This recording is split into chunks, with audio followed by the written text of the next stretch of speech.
Mari bersama kita akan melihat di dalam Pengkhotbah pasal yang ke-9.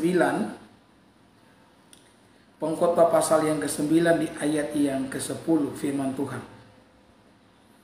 Segala sesuatu yang dijumpai tanganmu untuk dikerjakan, kerjakanlah itu sekuat tenaga. Karena tidak ada pekerjaan, pertimbangan, pengetahuan, dan hikmat dalam dunia orang mati kemana engkau pergi. Saudara, hari ini saya ingin menyampaikan sebuah tema renungan, yakni segenap hati. Saya percaya bahwa semua hal yang terjadi dalam kehidupan kita, apapun yang kita lakukan, ya, di dalam hidup ini semuanya telah diatur oleh Tuhan.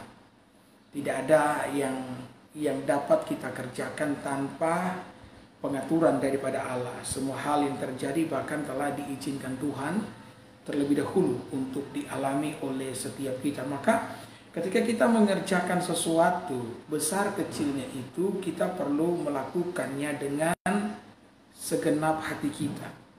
Kita perlu melakukannya dengan segenap kekuatan kita. Karena pada saat kita hidup dengan cara yang seperti itu, maka ada banyak berkat yang akan engkau alami di dalam kehidupan setiap saudara, ya.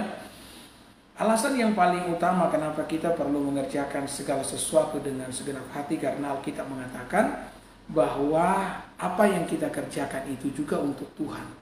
Kalau Kolose 3 ayat 23 mengatakan itu, kerjakanlah segala sesuatu untuk Tuhan dan bukan untuk manusia, ya. Dan saya percaya bahwa ketika kita mengerjakan sesuatu khususnya untuk Tuhan, kita rindu memberikan yang terbaik. Betul ya, saya ingat waktu saya duduk di bangku SD dan satu kali sekolah SD saya, saudara-saudara bikin camp, dan tempat camp itu di dekat tempat tinggal saya, di dekat rumah saya. Dan ketika itu dibikin camp, saudara-saudara, maka warga di sekitarnya begitu antusias, lebih khusus orang tua dari para murid.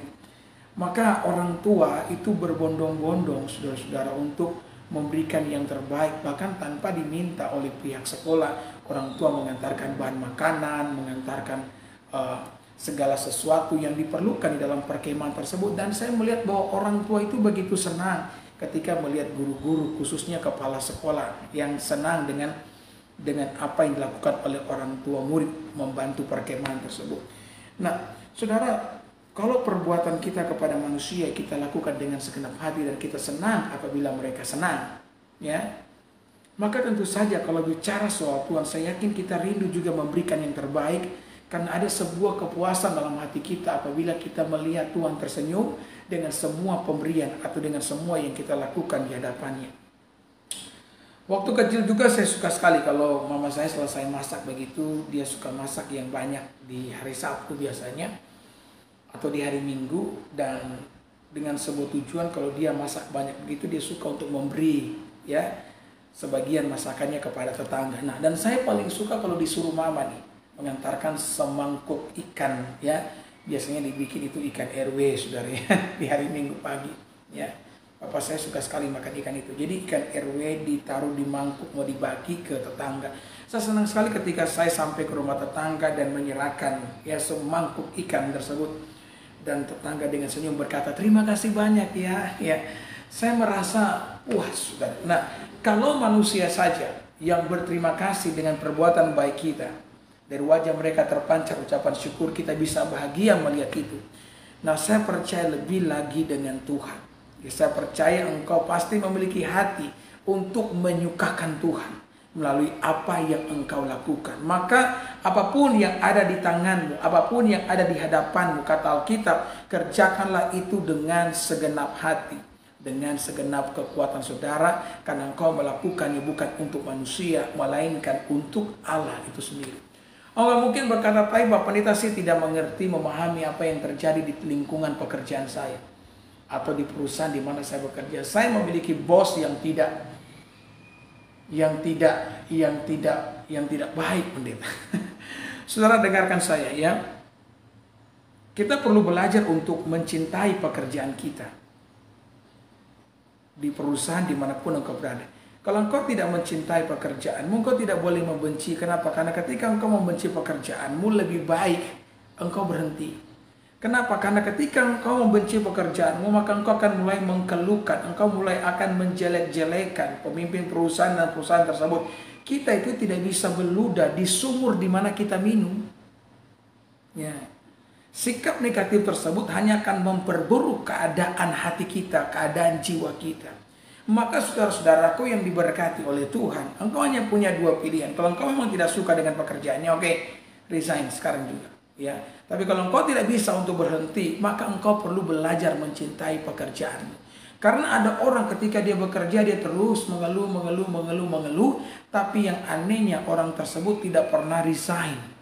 Ada orang yang tidak pernah mengeluh dalam pekerjaannya, tiba-tiba dia resign. Ya. Jadi saudaraku yang diberkati oleh Tuhan, sekali lagi, belajarlah mencintai pekerjaan. Dan lakukanlah itu dengan segenap hati. Karena pasti ada upah yang besar yang Tuhan siapkan bagi setiap saudara yang mengerjakan dengan segenap hati. Nah, saudara, saya mencatat di sini, apa yang menjadi manfaat ketika kita mengerjakan sesuatu dengan segenap hati. Nah, manfaat yang pertama, saudara, kita akan sehat secara mental. Tahu enggak? Beberapa tekanan, beberapa stres yang dikandung di dalam jiwa kita itu biasanya berasal dari pekerjaan yang terbengkalai. Ya. Sadar atau tidaknya kita, kadang-kadang kita menanggung beban-beban yang tidak perlu dalam hidup ini. Kenapa? Karena ada sebagian beban yang kita tanggung dalam hidup ini justru berasal dari pekerjaan yang terbengkalai. Saudara, manusia kita itu bisa membohongi orang lain, tapi kita tidak bisa membohongi diri sendiri, ya. Sebab setiap kesalahan atau kelalaian yang terjadi di tengah pekerjaan saudara itu akan menimbulkan beban, dan beban yang berlebihan dalam hidupmu, dalam jiwamu itu akan menyebabkan yang namanya kerusakan. Saya ingat waktu SD ini saya mau kasih gambaran yang sederhana ya, agar kita bisa menangkap, mengerti, memahami dan bisa mengaplikasikannya dalam kehidupan setiap kita. Saya ingat waktu saya SD dulu, kalau saya tidak bikin PR, saya itu tidur di malam hari itu. Waktu mau tidur di malam hari, saya merasa tertekan sekali. Ya. Apalagi mau bangun pagi pada saat saya tidak bikin PR, entah alasannya apa, saudara. Itu membuat saya malas dan beberapa kali saya minta izin tidak datang ke sekolah. Kenapa? Karena tidak bikin PR. Nah, kalau saya sudah terlalu banyak alpa, tidak masuk kelas, maka saya ya masuk meskipun tidak buat PR, ya kan? Maka ketika guru sudah masuk di kelas nih, maka perasaan was-was, perasaan takut, stres, ya, perasaan khawatir mulai membumbung dalam hati, dan itu menyebabkan kesusahan di dalam jiwa. Nah, ini merupakan contoh, ya, ketika kita lalai dengan sebuah pekerjaan, itu akan meninggalkan sebuah beban. Ada stres, ada tekanan. Dan ini yang kurang diperhatikan saudara-saudara oleh setiap orang Kristen. Berhati-hati dengan, kalau bahasa Alkitab ini disebut rubah-rubah kecil yang mencuri sukacita kita. Karena kalau kita terus membiarkan hal itu terjadi, itu akan mengkamirkan, akan merusakkan hal-hal yang besar di dalam kehidupan setiap kita. Saudara, mangga yang busuk itu biasanya ada telur larva. Lalat singgah di situ dan dia menaruh telurnya. Ketika mangga sudah masak, maka dengan itu telurnya menetas dari pembusukan yang kecil, tiba-tiba dia membusuk seutuhnya, ya. Sama halnya dengan kuatir-kuatir kecil ini, beban-beban kecil yang disebabkan oleh terbengkalai sebuah pekerjaan, itu akan merusak hati kita secara keseluruhan, ya. Maka penting bagi setiap kita perlu mengerjakan segala sesuatu dengan segenap hati untuk Tuhan, supaya mentalmu juga sehat. Ya, engkau tidak perlu menanggung beban yang tidak perlu di dalam kehidupan saudara. Kita punya handphone. Saya hari ini secara langsung juga menggunakan handphone. Handphone ini ada memorinya, ada kapasitasnya. Ya, kalau saudara terlalu banyak mendownload aplikasi, terlalu banyak menyimpan video di dalamnya, atau menyimpan lagu di dalamnya, lama-kelamaan handphone akan hang. Karena melebihi daripada memori kapasitas yang ada. Nah, jiwa manusia juga sama. Engkau perlu memperhatikan ini. Jiwa kita ini ada kapasitas dalam menanggung beban. Kalau dalam keinginan, jiwa kita tidak punya batasannya. Tidak ada yang bisa memuaskan jiwa manusia kecuali Tuhan, karena Tuhan juga tidak terbatas. Ya, saudara mau cari apa dalam dunia ini untuk memuaskan hatimu? Tidak ada. Makanya kita mengatakan dunia ini sedang lenyap dengan segala keinginannya. Karena keinginan manusia tidak akan pernah terpuaskan. Semakin engkau mendapat dari dunia, semakin engkau akan merasa haus dan terus mencari sampai engkau mengalami kebinasaan dalam hidupmu. Ya, makanya Tuhan yang tidak terbatas yang dapat memuaskan dan mengenyangkan jiwa kita. Makanya Yesus berkata, kalau kamu minum air ini kamu akan haus lagi. Tapi kalau kamu minum air yang akan kuberikan kepadamu, kamu tidak akan haus. Melainkan air yang akan kuberikan akan menjadi mata air dalam dirimu. Ya, jadi kalau bicara soal keinginan, ya, yang dapat memuaskan jiwa kita cuman Yesus. Lain daripada itu tidak. Nah, tapi kalau bicara soal beban, menanggung beban, jiwa manusia itu ada batasannya. Melebihi batasan bisa hang. Makanya kenapa ada orang gila? Mengapa ada yang namanya stres, depresi? Stres, depresi diakibatkan oleh karena beban yang berlebihan dalam jiwa manusia. Ya. Sehingga kita perlu belajar untuk melepaskan yang namanya beban kita di kakinya Tuhan. Ada ayat Alkitab mengatakan, serahkanlah segala kekhawatiranmu kepada Allah, karena Dialah yang memelihara engkau. Kenapa ada ayat demikian? Karena Tuhan tahu kalau kita menanggung beban secara berlebihan, kita bisa gila, saudara-saudara. Nah, perhatikan ini baik. Kebanyakan beban di dalam diri itu bukan karena masalah yang besar loh. Karena kita menghadapi masalah yang besar dalam setahun bisa dihitung jari loh. Tapi masalah-masalah yang kecil yang diakibatkan oleh perkara-perkara yang sepele, salah satu di antaranya kurang bertanggung jawab di tengah-tengah pekerjaan, maka itu akan menimbulkan kegelisahan yang berujung kepada beban yang menghancurkan kehidupan setiap kita. Engkau sebagai suami, kalau engkau mulai main-main di tengah-tengah pernikahan saudara, engkau main-main dengan perempuan lain, itu akan meninggalkan beban. Sebagai orang tua, ketika engkau tidak mendidik anakmu sebagaimana seharusnya, maka itu akan meninggalkan beban.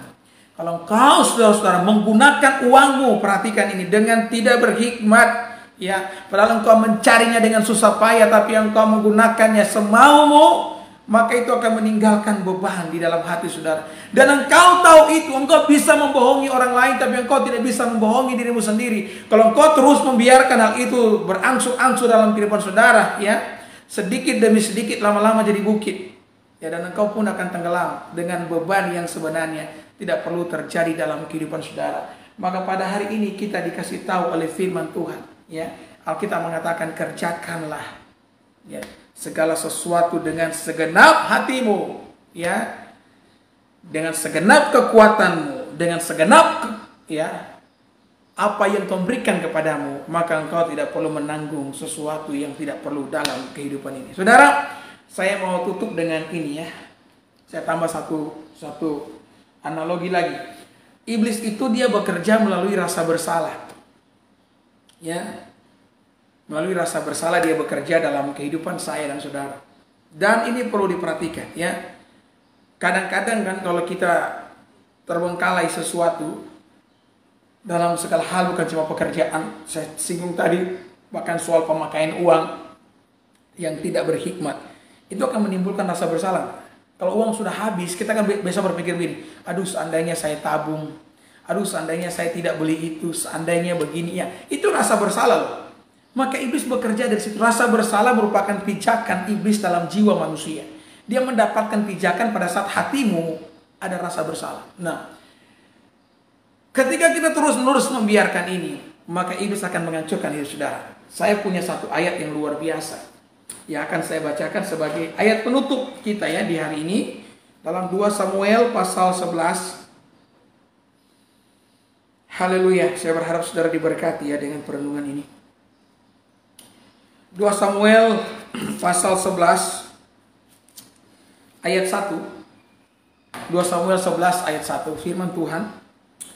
Pada pergantian tahun, pada waktu raja-raja biasanya maju berperang, maka Daud menyuruh Yoab maju beserta orang-orangnya dan seluruh orang Israel.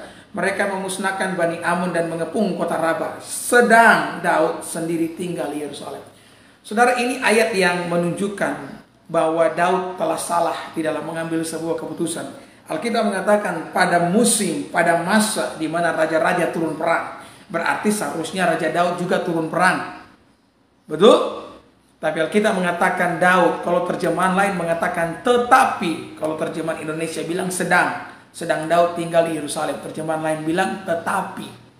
Kata tetapi itu berarti Daud sementara melakukan sebuah kesalahan. Ya.